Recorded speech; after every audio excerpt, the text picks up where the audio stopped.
2 चीज़ें कवर करेंगे, ट्रांसलेशन भी और सेंटेंस इम्प्रूवमेंट भी। तो जो कॉमन एरर्स करते हैं उसका भी डिस्कशन होगा और फिर हम बात करेंगे कि क्यों वो एरर्स हैं, उसका करेक्ट वर्ज़न क्या होना चाहिए। तो पहला स्टेटमेंट आता है, मैंने उसे प्रपोज़ करने के लिए या फिर अपने दिल की बात बताने के लिए एक सुंदर जगह चुनी। तो मैंने चुनी, आई चोज़। अब देखिए, अ, ये इसका एक बहुत ही प्राइम एग्ज़ाम्पल है जहाँ पर हम ओके, आई चोज़ इसका एक प्राइम एग्ज़ाम्पल ये हो सकता है कि जब आप कहते हैं मैंने चुनी, आई चोज़ प्रपोज़ करने के लिए, टू प्रपोज़ अ, और उसे, तो आई चोज़ अ ब्यूटीफुल प्लेस, मैंने एक सुंदर जगह चुनी, टू प्रपोज़ हर। ये अक्सर लोग बोलते हुए बोल देते हैं। लेकिन क्या ये वाक़ई सही है? आइए देखते हैं। देखिए, I chose a beautiful place to propose her, ये सुन के बिल्कुल सही लगता है, लेकिन प्रपोज़ अपने साथ हमेशा एक फिक्स्ड प्रीपोज़िशन लेता है, टू। तो अगर आपने इसको ऐड नहीं किया, तो आपका स्टेटमेंट गलत हो जाएगा। हाँ, अगर मान लीजिए इसके बाद कोई ऑब्जेक्ट नहीं होता, मान लीजिए कुछ ऐसा होता, I have a plan to propose. अब यहाँ पर कोई हमारे पास ऑब्जेक्ट है ही नहीं, तो यहाँ पर हम प्रपोज़ टू कहकर इस सेंटेंस को गड़बड़ नहीं करेंगे। तो इस चीज़ का भी ध्यान रखिएगा कि अगर ऑब्जेक्ट रहेगा सेंटेंस में, तभी प्रपोज़ अपने साथ टू का इस्तेमाल करेगा, टू लेगा, अदरवाइज़ इसकी कोई ज़रूरत नहीं है। सो फाइनल स्टेटमेंट हमारा बना, I chose a beautiful place to propose to her. मैंने उसे प्रपोज़ करने के लिए एक सुंदर जगह चुनी। फिर आता है, मेरी दोनों भाभियाँ कुछ दिनों के लिए शहर में आई हैं। मेरी दोनों भाभियाँ, देखिए, अ, इसको ऐसे कर सकते हैं, मेरी के लिए माय, अरे नहीं ऐसे नहीं, यहाँ अलग लाइन में, माय, दोनों के लिए बोथ का इस्तेमाल कर देते हैं, भाभीियों के लिए सिस्टर इन लॉज कर देते हैं, और आई हैं, तो आई हैं कहने का मतलब कि अ, कम का इस्तेमाल होता है, तो आप यहाँ पर कह सकते हैं हैव कम। ऑब्वियसली आने का काम जो है पास्ट में हो चुका है, लेकिन उसका जो असर है वो प्रेजेंट में है, इस वजह से हम यहाँ प्रेजेंट परफेक्ट का इस्तेमाल कर रहे हैं। हैव कम, और कहाँ आई है, कुछ दिनों के लिए शहर में, टू द सिटी, और कुछ दिनों के लिए फॉर अ फ्यू डेज।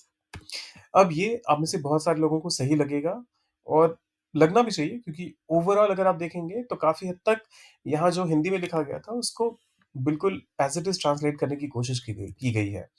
लेकिन ये गलत है।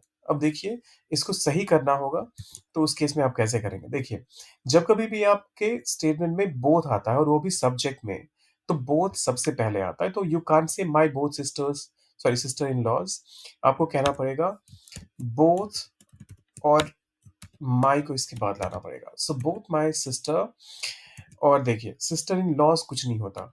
अगर सबसे पहली बात तो ये कि आपको यहाँ पर हमेशा जब भी आप सिस्टर इन लॉ लिखते हैं तो हाइफ़न का इस्तेमाल करना होता है, और सिस्टर इन लॉज़ कुछ नहीं होता है, आपको सिस्टर्स इन लॉ कहना होता है।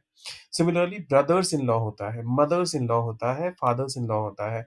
तो इस चीज़ का हमेशा ध्यान रखिएगा कि कभी भी जब प्लुरलाइज़ करेंगे, तो जो आपका मेन वर्ड है उसको प्लुरलाइज़ करिए। Both my sisters in law करिए, सिस्टर इन लॉज़ मत करिए।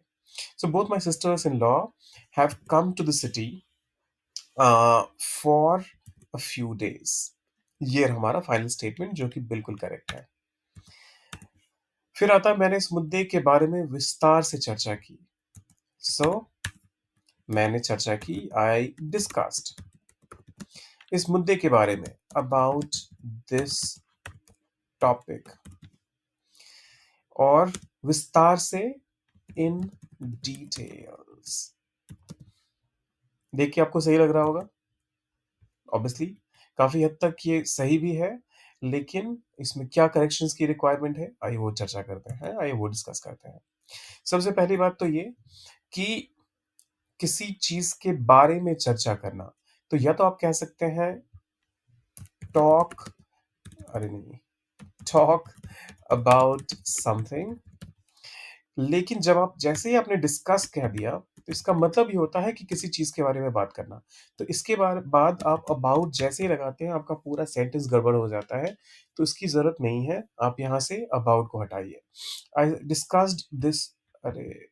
आई डिस्कस्ड दिस टॉपिक या फिर दिस इश्यू मुद्दे की बात है तो टॉपिक के बदले हम यहाँ इश्यू का इस्तेमाल कर लेते हैं। और विस्तार से के लिए आप इन डिटेल का इस्तेमाल करते हैं। बहुत लोगों को लगता है कि विस्तार का मतलब तो हो गया कि बहुत सारी बात कही होगी, तो डिटेल्स कह देते हैं। डिटेल्स होता है वर्ड एज़ मतलब एक एक वर्ड के तौर पे अगर आप कहते हैं डिटेल्स एक्सिस्ट ही नहीं करता तो वो भी गलत है। डिटेल्स ऑब्वियसली एक वर्ड है। लेकिन यहाँ पर डिटेल्स की ज़रूरत नहीं है, यहाँ पर सिर्फ डिटेल की ज़रूरत है। सो share all the details of your last visit. यहाँ पर आप कहना चाहते हैं कि मतलब जितनी भी डिटेल्स हैं, उन सबको लिस्ट के तौर पे मेरे साथ शेयर करो। लेकिन जब आप कहते हैं आई discussed this issue in details तो यहाँ पर ये सेंस नहीं बनाता है। तो फाइनल स्टेटमेंट हमारा बना, मैंने इस मुद्दे के बारे में विस्तार से चर्चा की। I discussed this issue in detail. ये जो एक्स्ट्रा चीज़ें हैं, इसको मैं हटा देता हूँ।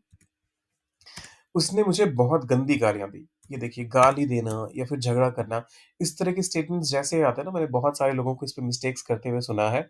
लेकिन आपने एक मिस्टेक नहीं करना है और वो मिस्टेक है कि वीडियो को सब्सक्राइब, लाइक, शेयर और कमेंट करे बगैर जाना। तो मैं यहाँ पर इसका जो इनकरेक्ट वर्ज़न है, उसने मुझे बहुत गंदी गालियाँ दी। उसका जो इनकरेक्ट वर्ज़न है, वो मैं लिख देता हूँ। आपको इसका करेक्ट वर्ज़न कमेंट में डालना है। उसने मुझे बहुत गंदी गालियाँ दी। तो उसने दी, ही गेव। गाली देने का काम हो चुका है और मुझे गाली दी। सो ही गेव मी बहुत गंदी गालियाँ। वेरी बैड, बहुत गंदी, और गालियों के लिए अब्यूज़िव लिख देता हूँ मैं। ये भी देखकर आपको बहुत सही लग रहा होगा, ग्रामेटिकली करेक्ट लग रहा होगा, लेकिन ये करेक्ट नहीं है। अब इसको करेक्ट आपने करना है। थोड़ी-सी मेहनत करिए आप भी। उसने मुझे बहुत गंदी गालियाँ दी। He gave me very bad abuses. इसको करना है करेक्ट, डालना है कमेंट सेक्शन में। और मैं कल सुबह समय पर ऑफ़िस पहुँच गया था। इसको भी करते हैं करेक्ट। तो मैं पहुँच गया था। आई रीच्ड, कहाँ पहुँच गया था? ऑफ़िस। और समय पर। I reached office on time. और कल सुबह के लिए आप कह सकते हैं yesterday morning. I reached office on time yesterday morning. ठीक है? ये तो आपको सही लग रहा होगा। इसमें कोई मिस्टेक नहीं है अगर आप ये सोच रहे हैं कि इसमें क्या मिस्टेक होती है या है। यहाँ पर लोग गड़बड़ क्या करते हैं कि I reached to my office. So I reached to my office on time yesterday morning.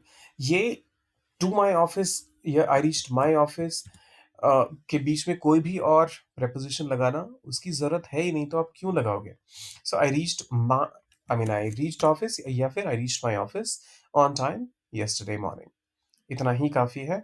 और ये रहे हमारे आज के पाँचों स्टेटमेंट्स, इस वीडियो के पाँचों स्टेटमेंट्स। मैंने उसे प्रपोज़ करने के लिए एक सुंदर जगह चुनी। I chose a beautiful place to propose to her. मेरी दोनों भाभियाँ कुछ दिनों के लिए शहर में आई हैं। Both my sisters in law have come to this city for a few days. मैंने इस मुद्दे के बारे में विस्तार से चर्चा की। I discussed this issue in detail. मुझे उसने बहुत गंदी गालियाँ दी। He gave me very bad abuses. ये आपको याद रखना है कि इसका जो करेक्ट वर्ज़न है वो डालना है कमेंट में। और मैं कल सुबह समय पर ऑफ़िस पहुँच गया। I reached office on time yesterday morning. तो ये रहा हमारा आज का वीडियो, यहाँ करते हैं कंक्लूड। जाने से पहले चैनल को करना है सब्सक्राइब, वीडियो को करना है लाइक, शेयर कीजिए अपने दोस्तों के साथ।